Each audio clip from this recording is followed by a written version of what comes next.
to Your Comments Matter. We're continuing this series on the healthcare situation that we're facing right here in America. And today's show is again coming from Fox Business News. And they're talking about these are the only people going to lose Medicaid in Trump's budget bill, according to this GOP senator. So we got some comments from you that may have watched or seen this video. And so I was able to go through and scroll through, and I found some comments from, as you can see here, RDX Equation, What E4S, John Clamp, Shell SP, and Tim Greenwood. So again, we want to hear what they have to say when they saw this video on Fox Business News talking about these are the only people that are going to lose Medicaid. Let's take a look. In the New York Times this week, you and Robert Rubin, who also served as Treasury Secretary, called this bill dangerous, said it poses huge risks to the economy. What are those risks? The Yale Budget Lab estimates that it will kill, over 10 years, 100,000 people. That is 2,000 days of death like we've seen in Texas this weekend. In my 70 years, I've never been as embarrassed for my country on July 4th. Liberal economist Larry Summers is now saying Trump's big, beautiful bill is literally going to kill people like what happened in Texas. But Trump Treasury Secretary Scott Bessent... Larry Summers, wasn't he that guy that was on the Epstein thing, y'all? Just really is. The Yale Budget Lab, because I was looking at their findings, and this week I actually went on their website. They're all ex-Biden officials, so I think we can discount everything they say. I'd encourage all your viewers to look at the composition of both the board and the staff. So we looked into the Yale Budget Lab, and Secretary Bessent was right.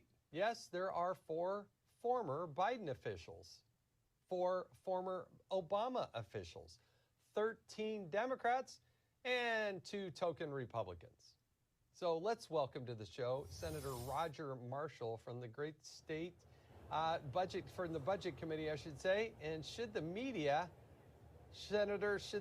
be more transparent about who's actually on the Yale Budget Lab and who makes it up? Because that is so one-sided, so lopsided, it's really not a candid, impartial assessment of the big, beautiful bill.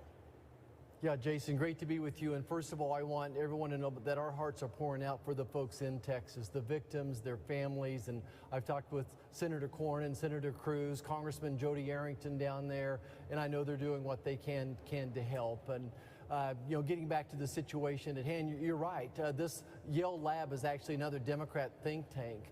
And they're the type of economists that got it wrong under John F. Kennedy's tax cuts and President Reagan's tax cuts and Trump 45 tax cuts as well. They don't realize that when you cut taxes, the economy grows. And that's where the biggest difference is when you listen to their opinion versus our opinion versus this White House's opinion, that we believe that these tax cuts and then giving tax breaks for small businesses and for manufacturing, that's going to help the economy grow especially as well. I think about being able to write off new manufacturing equipment, being able to write off accelerated depreciation, those types of things. Senator, how offended were you in the comparison by Larry Summers that there'll be 100,000 deaths like in Texas? To say that at this point, at this time, is pretty offensive, was it not?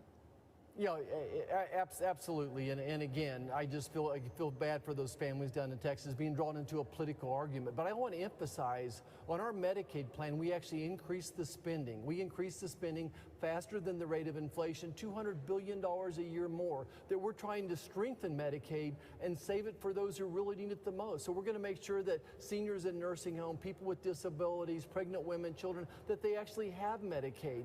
The only one that's going to lose Medicaid going forward are people that are fraudulently on it, or people that are unwilling to work even just 20 hours in a week, or they can go to school, they can volunteer. I've said this before, but we have folks back home harvesting wheat that are working 20 hours a day. So that's not too much to ask of people. And by the way, I think helping people get a job is a good thing. Yeah, it prioritizes Americans, and yet Democrats can't handle that. Senator All right, everyone. Well, you heard it right there from this Roger Marshall. He's a senator out of Kansas, and as he was saying that all this talk with the Democrats, with their point of view, with the budget cuts and everything, it's all fraudulent, it's all fake, it's all false. You know, it's not true. The things that they're saying, not going to be 100,000 deaths, as this Larry Summers was saying it's going to be. And so, according to the senator, he said that there's going to be an increase in Medicaid, and the people, in the nursing homes, they're there. They're not going to lose anything. But you hear from the other side that with you cut the Medicare and Medicaid and everything for nursing homes, where are these people going to go if you're going to cut the funding? So it's a mess, isn't it? It is a mess of what we're having to go through. So if you are experiencing this with your family members or friends that you know of, are having difficulties with families in the nursing home facilities, are now being forced to move, find another facility because that facility, their funds was cut. So one group say the funds aren't cut, the other one says that they are cut. Who are you to believe? You believe it when it happens to you.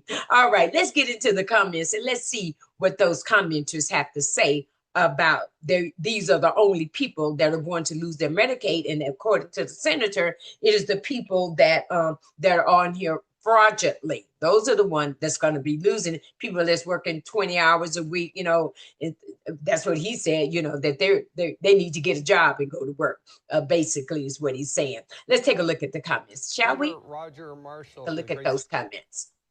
All right, let's take a look. Our first comment is coming from RDX Equation. He says, proof of citizenship to receive Medicaid. Imagine that. So he's asking a good question. So they're saying, okay, in order to get Medicaid, you need to show proof of citizenship, and you should. You really should. That would prevent fraud. He got 786 likes on that comment. What about you? Do you agree with that comment? Let's go to what E4 has to say. Downsize the number of politicians working there.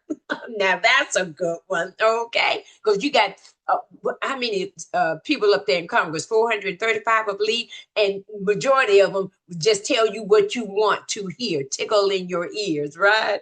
I like that comment. I give you a thumbs up on that one.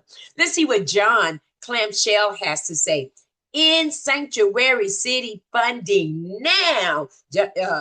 John, you put that in caps, didn't you? Now, end it now. You got 481 likes on your comment, and you got 8 replies. A lot of people agree with you that, and we do agree in that sanctuary stuff now. Just make everything legal. The people that should be here, make them legal, and they're eligible to receive what they should be receiving. Let's take a look at our last comment. Tim Greenwood says, I know a lady who's under 30 years old with 2 little children who's going to lose her benefits. And she's very upset with the president because of that. However, she's able-bodied to work. She has friends who would watch the kids, and she's got a deadbeat husband who won't support the family. It's time for the millions of freeloaders like this to support themselves. You got 452 thumbs up on that comment. We got some great comments on this show today. Do you agree with them? Make your comments known in our comment section here below. So you heard it right there. Many people are agreeing with these commenters, and so do I. I agree with them as well. That's why I chose their comments. We need to make the system right for those that are legal and have a citizenship here, real Americans to receive the benefits that we should receive. All right, everyone. Hey, listen, that's going to do it for this show here on today. And I want to thank you for watching. And we're going to see you on the next video. So again, thanks for watching, liking, sharing, commenting, and subscribing to Your Comments Matter. And I'll see you on the next video.